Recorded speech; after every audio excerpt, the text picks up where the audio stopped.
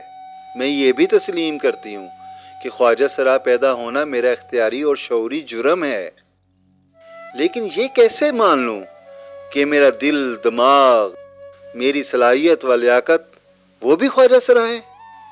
اس معاشرے نے ہمیں صرف کہبہ خانے تک رسائی دی ہے، صرف گھنگرو باندھ کر کسی کے ویکینڈ میں رنگ بھر سکتی ہے۔ اس معاشرے کا شکر ادا کرنے کو جی چاہتا ہے کہ ہماری صلاحیت کا تو اعتراف کرتا ہے، ہم مردوں کی جنسی تسکین کا سامان کر سکتی ہیں۔ اگر ہمارا یہ کردار بھی تسلیم نہ کیا جاتا تو ہم کیا کر سکتی تھی؟ لیکن کبھی ہم بھی تو تھک جاتے ہیں نا صاحب، ہم بھی کسی سے لپٹ کر رونا چاہتے ہیں۔ میرا دل ڈوب چکا ہے، میں اپنی ایک سہیلی الشبہ کو دفنا کر پہنچی ہوں۔ اس معاشرے کی ایذا رسانیوں کی قسم، میں نے عمر بھر زندگی کی اتنی مسافت طے نہیں کی جتنی ان 2 دنوں میں کی ہے۔ الشبہ کی کچھ سانسیں باقی تھی جب ہم سب اسے شفا خانے لے گئے، مگر وہی سوال کہ وارث کہاں سے لائیں؟ اس وقت صرف ایک مہربان جو ہماری مدد کو بن بلائے چلی آئی تھی، وہ موت تھی۔ ہم الشبہ کو اٹھائے عرش کو پکارتے رہے، مگر فقیہان شہر نے اعلان کر رکھا تھا کہ ہم جنازہ نہیں پڑھائیں گے۔ ہم نے الشبہ کو آنسوؤں کا غسل دے کر زمین کے سپرد کر دیا۔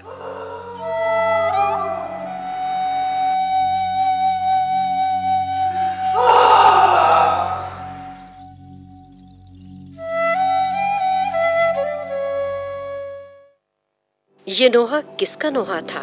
خواجہ سرا کا۔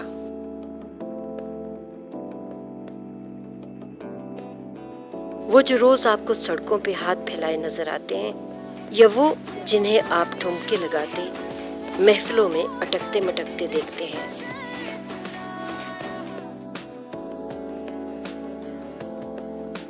وہ کون ہیں؟ میں ہوں ندیم کشش۔ نام سے ہی آپ نے محسوس کر لیا ہوگا کہ 2 شخصیت کا مالک۔ پیدا میں ملتان میں ہوئی، میرے گھر میں خوشیاں منائی گئیں کہ ایک چاند سا لڑکا پیدا ہوا ہے،